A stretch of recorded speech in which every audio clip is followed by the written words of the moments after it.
Wasn't planning on doing a video today, but there's some things that I want to talk about in good and some things I want to address.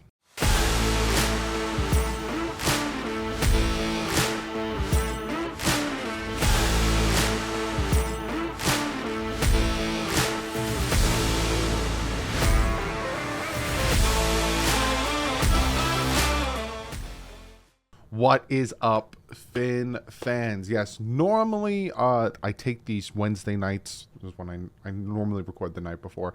I take these nights and Thursdays to kind of get ready for Friday and get the stream ready for Sunday and all that stuff. But today there was a few things that came out that I want to address. And then there's some news and information that I want to talk to you guys about. So first and foremost, how are you guys doing? I noticed last time I asked you guys how you guys are doing. You guys appreciated that. So how you guys doing? Comment below. Let me know. Again, I read all of your comments. Every single one of your comments. How you guys doing? You doing good? It's Thursday. You going to watch the game tonight? You ready for Sunday? Ravens, Dolphins. Tomorrow. I'll talk a lot about that. But yeah. So the Dolphins tackles are banged up a little bit. I'll go more in depth with it tomorrow. Hopefully we get more of an idea. But Teron Armstead had a rest day and he had like a toe injury. But again, I'm pretty sure he's fine. Austin Jackson had an ankle injury that he's dealing with. I don't know if he'll be ready for Sunday. Mike McDaniel, of course, the man with the jokes, said he doesn't speak ankle when asked if his ankle's all right, which I'm not going to lie, it did make me chuckle. But the Dolphins did sign right tackle Brandon Shell. He has played 1,223 snaps the last 2 years. He has 5 penalties and 6 sacks allowed. That's pretty good. It's pretty good for a backup. So I just wanted to bring that to your guys' attention. Also, if you guys remember, I don't know if I talked about this or not, but Mike McDaniel addressed the fact that he had a hard time getting the plays to Tua, right? So, and he addressed it. Tua himself said we weren't able to get plays in on time from my perspective to tell guys where to go, where to line up and what to do. And so that's just something we've got to clean up this week, and we'll go out there and try to execute better. And I found that very interesting because Mike McDaniel came out and he said had a lot to do with him not being able to get the plays out to him. When it did, Tua had to make do, is from what they're saying. It was kind of like on the fly, like, hey, we don't have a play, let's go this play, or let's just get this play. So essentially, and again, I'm going to talk more about this on Comment of the Day, but some don't like the production from Tua. And apparently there's 11 Tuas on the field because it's not an offense, it's just Tua. But some don't like the production of the offense, only putting up 20 points. Left some on the field. I agree, 100%. I did do the film breakdown showing some plays that Tua missed some guys. But to hear that he was improvising, it's not even a word, on some of those plays and still got the production, 23 out of 33 passes, 270 yards, a touchdown, and 104.4 passer rating, ranked 9th in the NFL. That's promising. That's very promising. And again, he needs to work on some things. I've said that I said that during the live stream. I said that in the post game, and I said that in my film breakdown. He needs to do better. He needs to consistently get better for us to consistently win, especially against some of these tougher opponents. But to hear that they were having trouble getting plays in, and then Tua had to improvise plays, and the offense was still... This is what people don't understand, right? The field goal that they got. The Miami Dolphins started on their own 28. They went 12 plays to get down to, it was a 43-yard field goal down to around their 30-something, right? Then the next one, unfortunately, it was a punt, started at the Miami Dolphins' own 6 and went 11 plays for 45 yards. Then there was a fumble, scoop and score, then the punt. Then the Dolphins started at their own 8, 12 plays, got the touchdown before the half. And then coming out of the half, they had the 3 and out. Then, starting on their own 19, 9 plays, ended up with a field goal. Started at their own 10. It was a 3 and out there. That drive, that was the pass run series that just made no sense to me. Then they started at the 50, got 7 plays, and then they started at their own 37, 11 plays, which ended in them essentially taking a knee. And I have a very, very good thread from Chris Kaufman kind of talking about that, kind of talking about how that last drive could have even potentially became points. But again, it was the end of the game, so they just took the knee. So again, only 2 3 and outs. They didn't have that many drives. Again, Chris Kaufman. Let's just go into Chris Kaufman's talk about this, because again, hearing these numbers and hearing these stats off of some improvised plays, to me, is encouraging. Again, I didn't like some things I saw from Tua. I like some things I saw from Tua. He does need to get better. But to hear these things, to me, is encouraging. Chris Kaufman, again, this is a chain on Twitter. I did retweet it, so you can go to my Twitter page or go to Chris Kaufman's and read the full chain. He says, Miami's overall offensive output versus New England was 13 points. And thus there is some concern among the Miami fans, as well as some criticism from within and without. But looking at that 1-2-digit number may be misleading for a few reasons. And he's right. 13 points, not good enough. You need to score at least, especially nowadays in the NFL, at least minimum like 24 points a game. He says New England and Miami played fast. The two teams seem to always do this. The last 3 years they played in week 1, each averaged 8.7 drives per game. League average this weekend was 11.1 drives per game. Again, if you watch the live stream, me and my dad at one point were like, it's already the fourth quarter. It was quick, very quick, the game. Miami had 8 drives in the game. 1 ended in a touchdown, 2 ended in mid-field goals. But Miami's final drive had to be accounted for. They got the ball at their own 37 with 5 minutes left, protecting a lead, then ran 11-play drive that ended with 2 kneel downs in New England's red zone. It was easily as impactful and successful a drive as any touchdown drive. People want to discredit essentially what he just said and some of the things I pointed out with the Dolphins offense putting drives together, putting sustainable drives together, because it was the New England Patriots, but not understanding how good that Patriot defense was last season, and I don't know, still could be. It's week 1. So to do that and to ice the game and be able to take a knee and put together that drive is very, very encouraging. He says, so you can do the calculus at 13 points in 8 drives, but it leaves something significant out of those numbers, making any projection pointless. So what if we consider the final drive a touchdown? That's 2.5 points per drive at an average of 11.1 drives per game. That's 28 points per game.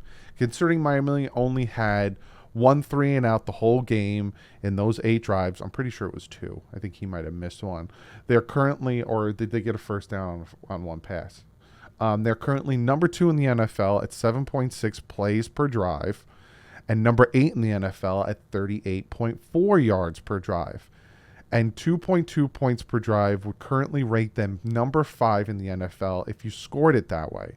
Nobody's saying the new Mike McDaniel offense has fully taken, but this was a tough defensive team, a Belichick defense, and Miami offense had good production against it on pace-adjusted basis. This is why there's an air of optimism regardless of the top-line point stats. And that is my point. A lot of people, before I get into this, you know what? Screw it. I'm just going to get the comment of the day right now. I went on Twitter and I tweeted something out, right? Somebody, level 2 noob, you guys know who level 2 noob is. He tweeted saying, I've never been more over a debate than the 201 in my whole life. Now it's just making fun of it all and rocking out for my Dolphins 1 game day. And I retweeted saying it's ridiculous and extremely toxic. Let's let it play out regardless. We have zero say if he starts or not. So what is the point in attacking each other, people over their opinion? And yes, I've been attacked over my opinion, and I'm not for or against him, but that's also is a problem apparently. And yes, I do get attacked. I go on other people's platforms, whether just to say hi or and people jump. And it's hilarious. It's absolutely hilarious to me that you can't have a difference of opinion without dealing with that. Whether you're for or against Tua, I'm not even saying one side or the other. Whether you're for or against Tua, you should be able to have a difference of opinion and be social and not attack each other. Like, I'm not kidding. I go on other people's chats just to say hey and support my other Dolphin content creators because we're all friends. Oh, here's Doug, oh, da, da, da, and just bah, bah, bah. And they notice it because I've been contacted. Wow, I just saw the way you got. Yeah, they notice it.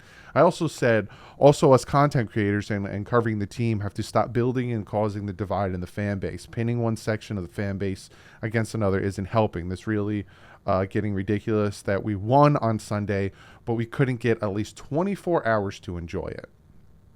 And I included myself. I try my best not to say Tua-neers are this and Tua haters are this and these guys are right and these guys are wrong and like kind of banter towards one and banter towards another or make fun of one or because we're at the end of the day we're all Miami Dolphin fans. But it's so toxic that the Miami Dolphins beat the New England Patriots 20-7. And today, for me being Wednesday, we are tearing down and essentially saying that Tua is garbage and we can't enjoy the win. The win was nothing. The win sucked. It meant nothing because of this. I just read you stats about how good the offense, how productive the offense was against a very good defense. Consistently moving that ball. And again, it's all on Tua because there's one... It's just him on the field. There's no other incorporating pieces. And again, I did a film breakdown and I understood he missed some plays, but there's other things in there. And then I showed you the miscommunication with him improvising. The offense got the production it did and got the optimism it did from improvisation. Improvisation. I don't even know if I said that right. So... Again, this was supposed to be comment of the day because I still have other things I want to talk about. But can we stop attacking each other and can we stop saying one versus the other? We're all Dolphin fans. We got to stop. Enjoy the win. If we beat the Ravens and Tua balls out, throws for 350, 3 touchdowns, and all of a sudden it's like, oh my God, there's the Tua we've been wanting. I'm not going to come on here and say, see, all these people did it. No, because we're all happy. I'm pretty sure the people who are skeptical of Tua are going to be extremely happy. And I'm sure the people who are over skeptical of Tua are going to come up with excuses by all means. But can we enjoy wins? Because I can't believe I have to come on here and say that after we beat the Patriots 20-7. Well, the Patriots aren't the Patriots anymore, so it really doesn't mean anything. If you say that, you need to get your head checked. Because it's a win against Bill Belichick. And it's important because it's a division rival. So I was going to say that for comment of the day. I was going to get that little spiel done at the end of the video. Because there's more I want to talk about.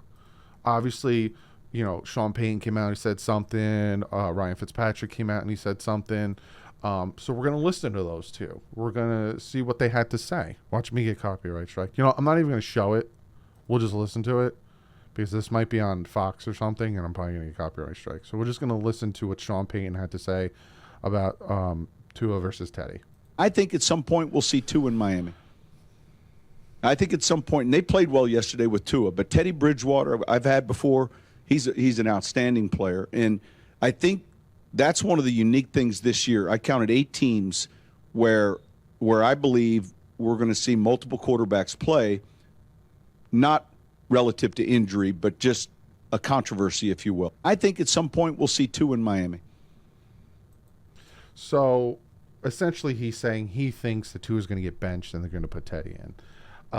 If that happens, that means that Tua is not doing well. It means that the Dolphins aren't winning and it's time to move on. So he's essentially saying that he thinks that the Dolphins aren't going to do well and that they're going to have to make a change. I don't think so.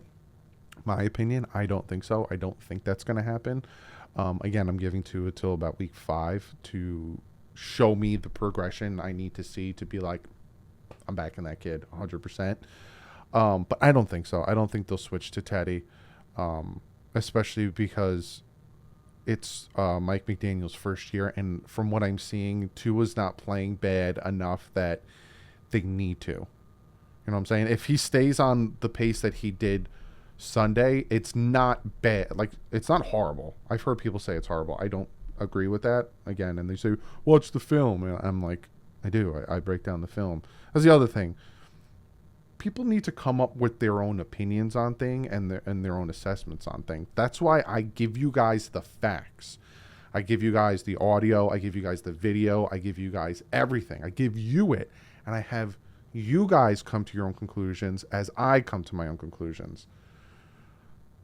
I've seen people literally take word for word what other people say and bring it to me like it's facts. It's gospel. Well, so-and-so, come up with your own stuff. Come to your own conclusion. Don't be a yes man. So I don't think he will. But again, people are coming out and saying, well, Sean Payton said it, so it means Tua sucks. I could raffle down a list. Kurt Warner, Brett Favre, Steve Young, of people that thought that they sucked and weren't going to do anything. Steve Young went to the Canadian Football League. Kurt Warner went back to bagging groceries.